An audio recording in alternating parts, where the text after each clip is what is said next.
Γνωστά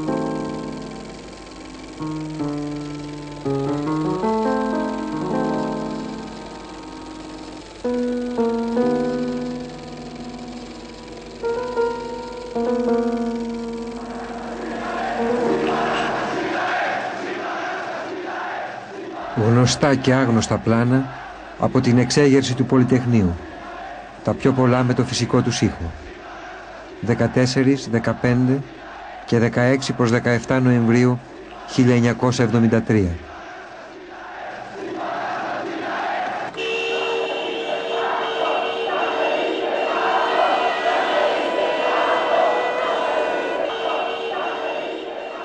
Η κυκλοφορία δεν έχει ακόμη διακοπεί.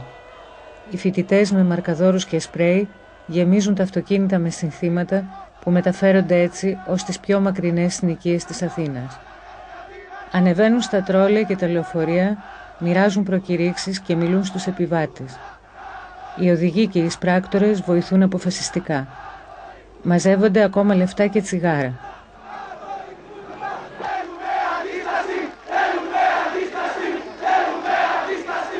Σιγά σιγά ο κόσμος πυκνώνει γύρω από το Πολυτεχνείο. Το πρωί είναι κυρίως φοιτητόκοσμος. Τα απογεύματα η σύνθεση αλλάζει. Έρχονται και οι εργαζόμενοι, άνθρωποι διαφόρων ηλικιών. Η συμμετοχή του κόσμου κλιμακώνεται μέρα με τη μέρα.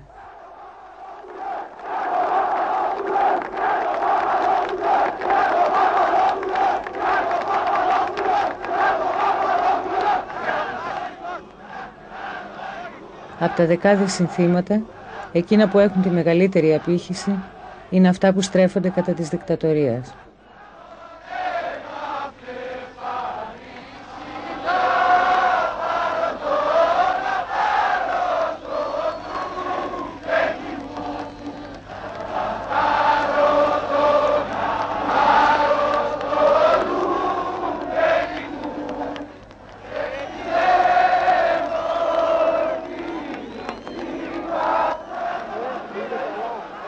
Ο ραδιοσταθμός του Πολυτεχνείου ήταν η πρώτη δημόσια ελεύθερη φωνή μετά από 7 χρόνια. Γι' αυτό είχε μεγάλη απήχηση στον ελληνικό λαό και έπαιξε τεράστιο ρόλο στη μαζική ενημέρωση και το ξεσήκωμα του κόσμου. Ακουγόταν συνέχεια από τα σπίτια, τα περίπτερα, τα ταξί και τα μικρομάγαζα της πόλης. Εδώ Πολυτεχνείο, εδώ Πολυτεχνείο.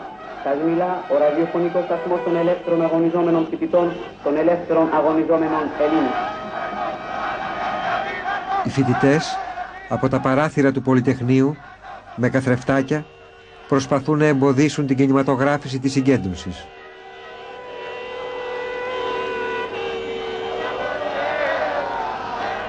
Εδώ Πολυτεχνείο, εδώ Πολυτεχνείο. Εκπέμπουμε στους 1050 χιλιοκύκλους. Όσοι μαθητές κυκλοφορείτε αυτή τη στιγμή γύρω από το Πολυτεχνείο, σε όλη την περιοχή, αλλά και σε όλη την Αθήνα, ενωθείτε μαζί μας. Αφήστε για σήμερα όλη τα σχολεία σας και ελάτε να προσφέρουμε ό,τι μπορούμε για τον αγώνα που κάνουν από προχτές, χθες και σήμερα όλοι οι Έλληνες, ώσπου να φτάσουμε στην τελική νίκη. Ελάτε, όλοι ενωμένοι, γενική αποχή από τα γυμνάσια. Όλοι οι μαθητές της Αθήνας μαζί με το λαό.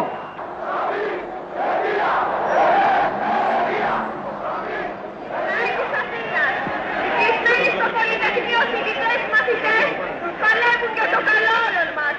Σε ευχαριστούν για την βοήθεια και σου υπόσχονται να συνεχίσουν τον αγώνα. Αγωνιστείτε μαζί με τα παιδιά σας για μια καινούργια Ελλάδα. Μια Ελλάδα που όλοι θα είναι ελεύθεροι και η δικαιοσύνη θα είναι ο μόνος οδηγός.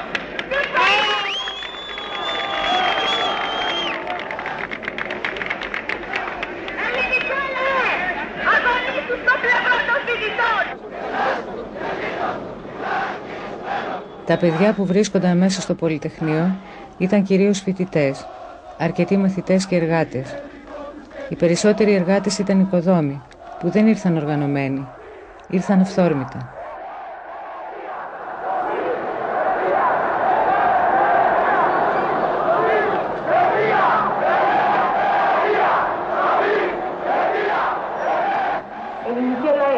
Συμμεταδίδουμε διαχείριση της Συντονιστικής Επιτροπής. Επιτροπής των φοιτητών που βρίσκονται μέσα στο Εθνικό Μεσόβιο Πολυτεχνείο αυτή τη στιγμή. Οι φοιτητές από όλες τις σχολές στη διάρκεια του φοιτητικού κινήματος συνειδητοποίησαν πως τα προβλήματα σχετικά με τον εκδημοκρατισμό της παιδείας και της λειτουργίας του εκπαιδευτικού συστήματος δεν λύνονται χωρίς την αλλαγή της συγκεκριμένης πολιτικής κατάστασης. Αρχίζοντας έτσι πολιτικό αγώνα, οι φοιτητές και οι Έλληνες εργαζόμενοι που κλείστηκαν στο Πολυτεχνείο ξεκαθαρίζουν τις θέσεις τους και καλούν τον ελληνικό λαό να συσπηρωθεί γύρω τους και να αγωνιστεί μαζί τους ως την τελική νίκη. Την ίδια εποχή, δύο πολύ νέοι κινηματογραφιστές, ο Σάκης Μανιάτης και ο Γιώργος Τσεμπερόπουλος, καταγράφουν σε φιλμ τον αγώνα των κατοίκων των Μεγάρων εναντίον της απαλωτρίωσης των χωραφιών τους για την εγκατάσταση εκεί διηλιστηρίου.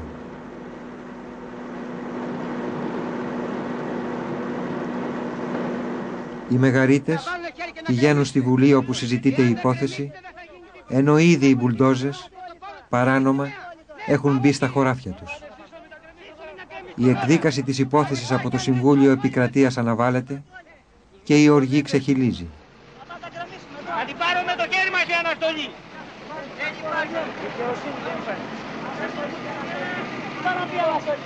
Μάθαμε τη ληστεία.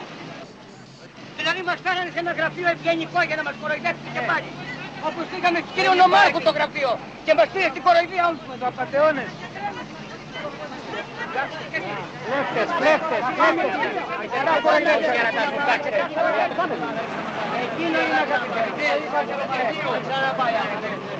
Αρχικά κοροϊδέψουν. Όχι το Πολυτεχνείο να βάλει. Αναβολή, τι το περάσαμε. Πήγε τώρα, θα στήσουμε και δεξάμενες. Δεν θα τους περάσει. Και ξέρεις, πάνω από τους εριστώσεις του καημάκι και καλύβα που έκαμε στο Πολυτεχνείο μαζί με τους φοιτητές να πάμε. Για να κλείσουμε εδώ πέρα. Πάμε και πέρα. Να πάμε. Η Αθήνα κοιμάται. Νομίζω δεν θα πεθάνει μαζί με εμάς και η Αθήνα 20 χιλιόμετρα είναι. Τα πετρέλαια σας πνίξαν όλοι, ξυπνάτε.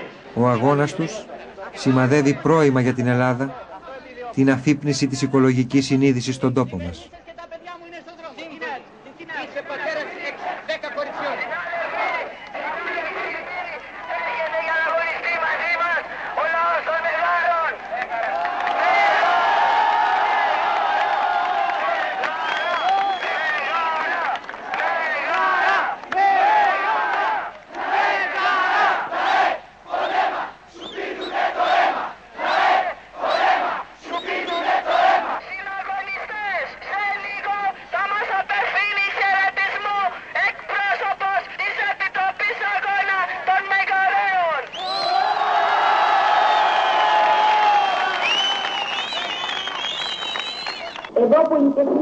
Εδώ Πολυτεχνείο. Σας μιλά ο ραδιοφωνικός σταθμός των ελεύθερων αγωνιζόμενων φοιτητών, των ελεύθερων αγωνιζόμενων Ελλήνων. Μεταδίδουμε μήνυμα στην παράσταση των εκπροσώπων του λαού των Μεγάρων προς τους φοιτητές και εργαζόμενους που αγωνίζονται κλεισμένοι στο Εθνικό Μεσόβιο Πολυτεχνείο. Αγωνιζόμαστε για να αποσοβηθεί ο κίνδυνος της μόλυνσης του Σαρονικού. Διεκδικούμε το δίκαιο μας αγώνα. Ο μεγαρικός λαός πέχεται και υπόσχεται να αγωνιστεί σήμερα στο πλευρό του φοιτητικού και εργαζόμενου λαού. Ο αγώνας είναι κοινός, είναι για την Ελλάδα, για το λαό της που θέλει να καθορίζει τη ζωή του, να εξασφαλίζει την υγεία του για να πορεύεται στον δρόμο της προκοπής. Βασική προϋπόθεση η ανατροφή της δικτατορίας και η αποκατάσταση της λαϊκής κυριαρχίας.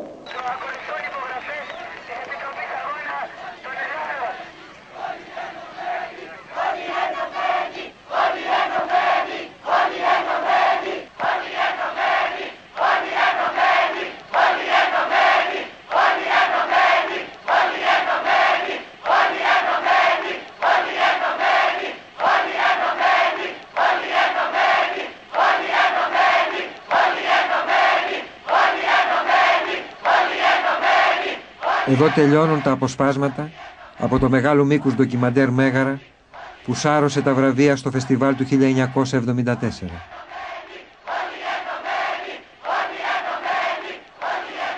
Δεν είναι λίγοι όμως οι Έλληνες κινηματογραφιστές που μετέχουν ενεργά, κινηματογραφώντας ή όχι, στα γεγονότα του Πολυτεχνείου. Το ελληνικό σινεμά αυτής της εποχής ήταν έντονα πολιτικοποιημένο.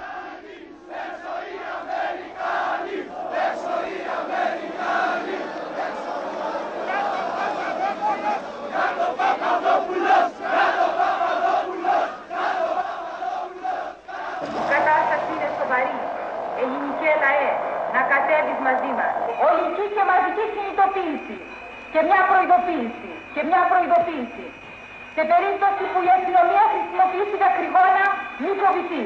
Ο τρόπος να τα αντιμετωπίσεις είναι απλός. Πρώτον, βαζελίνη ή κραγιό γύρω στα μάτια. Και δεύτερο και το σπουδαιότερο, μην τρίβεις τα μάτια. Μην τρίβεις τα μάτια. Λαέ της Αθήνας, με ψυχραιμία προχώρησε. Ενότητα και αγώνας. Ενότητα και αγώνας. Όλοι κάτω. Όλοι κάτω. Όλοι στους δρόμους της Αθήνας.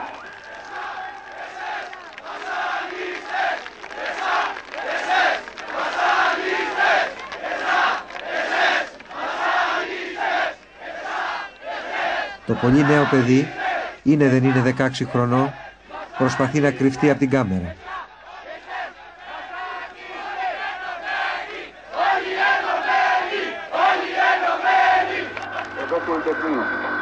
Εδώ Πολυτεχνείο. Στα βουλά ο ραδιοφωνικός σταθμός των ελεύθερων αγωνιζόμενων φοιτητών, των ελεύθερων αγωνιζόμενων Ελλήνων. Συνάδελφοι, να αποφεύγετε τις προκλήσεις. Συνάδελφοι, να αποφεύγετε τις προκλήσεις. Εξυπηρετούν άλλα συμφέροντα και όχι δικά μας. Όσοι μπορείτε και έχετε ιδιωτικά αυτοκίνητα, να έρθετε να παραλάβετε τραυματίες. Επίσης, στο σπίτι της κυρίας Βέμπος, Κυρνάρα 23, έχει στηθεί πρόχειρος σταθμός πρώτων βοηθειών. Παρακαλώ, έκκληση προς το Διεθνή Ερυθρό Σταυρό. Παρακαλώ, έκκληση προς τον Διεθνή Ερυθρό Σταυρό. Να φέρει ασθενοφόρα, να παραλάβει τραυματισμένους. Να φέρει ασθενοφόρα, να παραλάβει τραυματισμένους. Επίσης, παρακαλείτε, εάν υπάρχει γιατρός, ορθοπαιδικός και χειρούργος μέσα στο Πολυτεχνείο ή έξω από το Πολυτεχνείο ή οπουδήποτε βρίσκεται γιατρός, ορθοπαιδικός και χειρούργος, να φτάσει στο χώρο του Πολυτεχνείου. Ελληνικέ λαέ, απόψε, εδώ και λίγη ώρα, η Χούντα, η δικτατορία έδειξε το πραγματικό της πρόσωπο. Η σκιά του στρατιωτικού νόμου έπαυσε πια να είναι σκιά. Είδαμε τα τάγκ να κυκλοφορούν στους δρόμους της Αθήνας. Έλληνες ελεύθεροι πολίτες που ακόμα βρίσκεστε κατά χιλιάδες στους δρόμους της Αθήνας. Μείνετε κοντά μας. Μη φοβηθείτε τα τάγκ που υπάρχουν στους δρόμους της Αθήνας. Είναι ακίνητα. Δεν μπορούν να κινηθούν. Μόλις κινηθούν θα τα ακολουθήσετε. Θα ζητοκραυγάσετε τον εθνικό ύμνο και οι φαντάροι επάνω από τα τάγκ θα σας χαιρετήσουν. Οι καρδιές των φαντάρων μας που βρίσκονται μέσα και πάνω στα τάγκ χτυπούν στο δικό σας παλμό. Ζήτω το αδούλωτο ελληνικό φρόνημα. Κάτω η Χούντα. Ζήτω η δημοκρατία.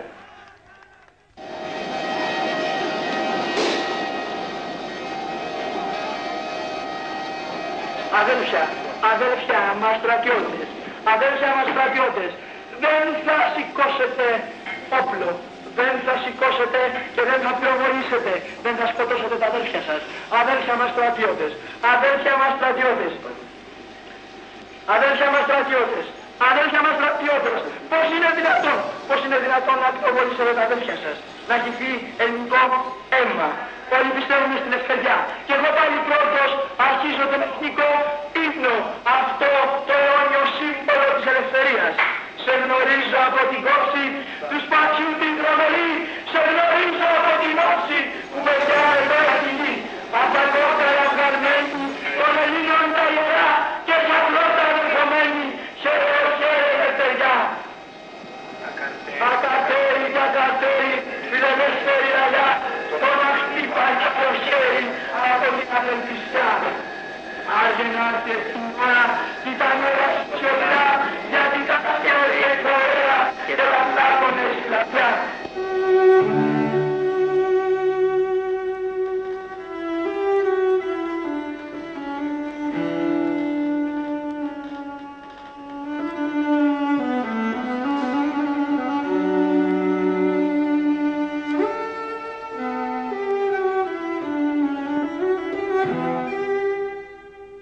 Κατά την έξοδο χτύπησε κατά κανόνα η αστυνομία και όχι ο στρατός. Ο στρατός εμφανίστηκε σαν τοποτηρητής της τάξεως και φόβητρο. Άγριο ξυλοκόπημα στις οδούς Τουρνάρα και το Σίτσα. Ξύλο και υβρεολόγιο. Μερικοί στρατιώτες προστάτεψαν με τα όπλα τους φοιτητές.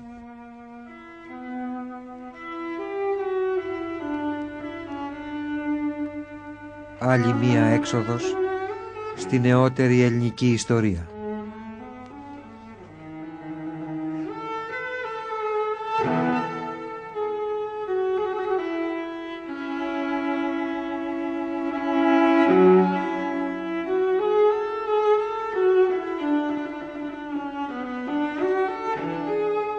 Μετά την εισβολή, οι φοιτητές σκορπίζουν στην πόλη. Πολλοί άνθρωποι στη γειτονική με το Πολυτεχνείο περιοχή ανοίγουν τα σπίτια τους και τους κρύβουν. Άλλοι φοιτητές συλλαμβάνονται και οδηγούνται στην ασφάλεια.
Μέλος της Συντονιστικής Επιτροπής μετά την εισβολή, παραδίδει τους τραυματίες σε ένα λοχαγό για να τους μεταφέρει σε κάποιο κέντρο περίθαλψης. Αλλά η αστυνομία δεν δίσταζε να χτυπάει ακόμα και τα ασθενοφόρα και να δέρνει τους τραυματίες και τους οδηγούς.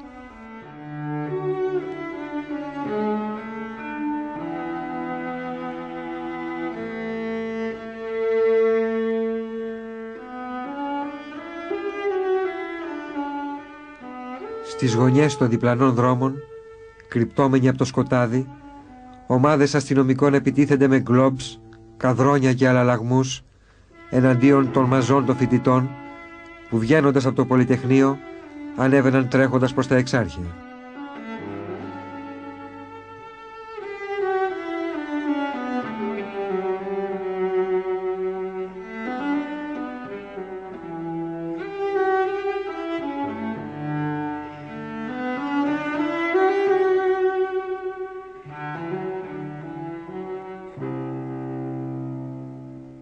Η εξέγερση του Πολυτεχνείου υπήρξε ένα γεγονός που ξεπέρασε τις πολιτικές οργανώσεις και ουσιαστικά ήταν αυθόρμητο, χωρίς καθοδήγηση. Οι φοιτητές, έχοντας δοκιμάσει την αποτυχία των διαδηλώσεων που ήταν εύκολο να διαλυθούν, προχώρησαν στην κατάληψη χωρίς να ξέρουν από πριν ή κατά τη διάρκεια των γεγονότων που θα κατέληγε.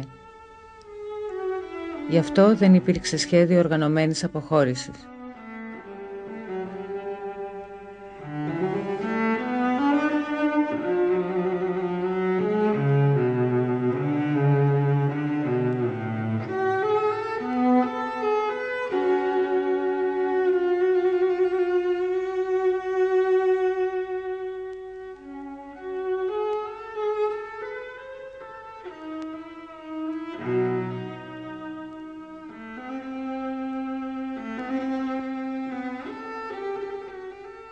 Μέσα στο Πολυτεχνείο μετά την εισβολή. Κάποιοι με πολιτικά κυκλοφορούν χωρίς να βιάζονται. Ο χώρος γεμίζει από αστυνομικούς και ανθρώπους της ασφάλειας. Αστυνομικοί επιδεικνύουν στο φακό τον ενισχυτή του ραδιοφωνικού σταθμού. Τον κοιτούν σαν να κρατούν στα χέρια τους αρχαιολογικό έβριμα. Για να δικαιολογηθεί η εισβολή, το καθεστώς διέδιδε τη φήμη πως μέσα στο Πολυτεχνείο υπήρχαν όπλα. Εδώ οι αστυνομικοί επιδεικνύουν 2-3 καπνογόνα από το υποτιθέμενο οπλοστάσιο.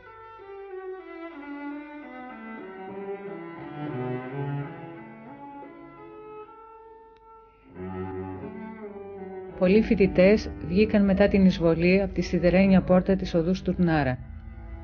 Η άλλη είσοδος από τη μεριά της Στοσίτσα ήταν πολύ δύσκολο να ξανανοίξει. Κάποιοι κατάφεραν να σκαρφαλώσουν από πάνω της.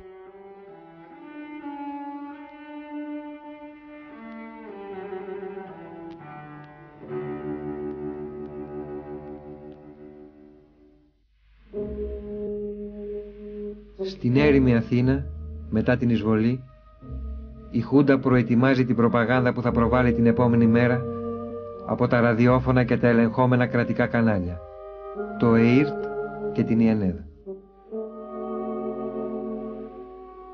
Οπερατέρ εν διατεταγμένη υπηρεσία καταγράφουν με την κάμερα τις ζημιές γύρω από το Πολυτεχνείο, δίνοντας ιδιαίτερη έμφαση στις καταστροφές που προξένησαν προβοκάτορες της ασφάλειας.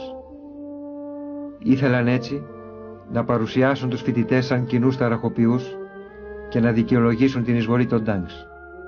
Το καθεστώς δεν δίστασε να επιστρατεύσει και γνωστό παρουσιαστή της τηλεοπτικής υποκουλτούρας για να παρουσιάσει από τηλεοράσεως κρατούμενους φοιτητές σε μια δίθεν ελεύθερη συζήτηση.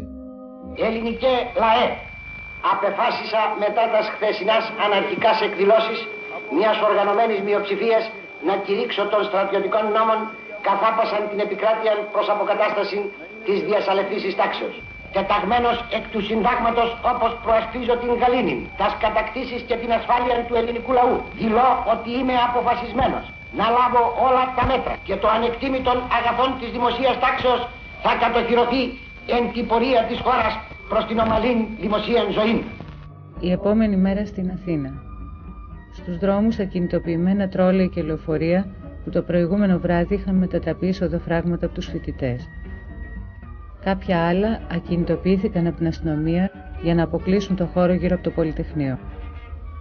Ξενυχτισμένοι από την αγωνία της προηγούμενης βραδιάς, οι Αθηναίοι περνούν σιωπηλοί μπροστά από τα σημάδια της χθεσινής εξέγερσης.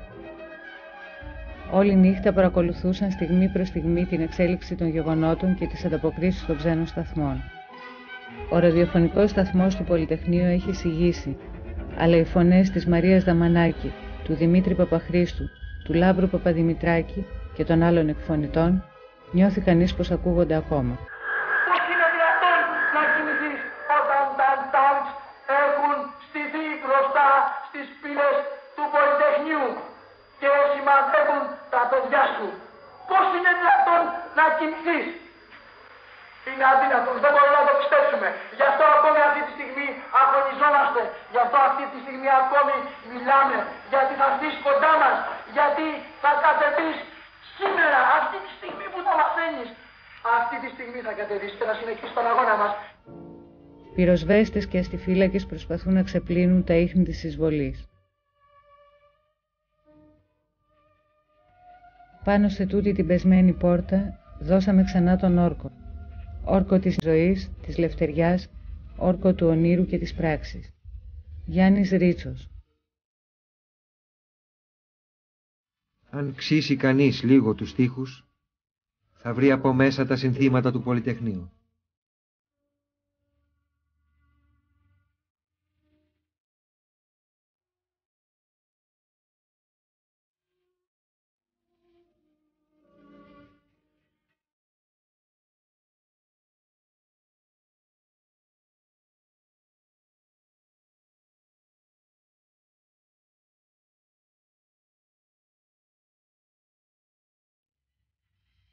Το 114, τελευταίο άρθρο του Συντάγματος, υπήρξε το βασικό σύνθημα της προδικτατορικής νεολαίας, που έδωσε και εδώ το παρόν της.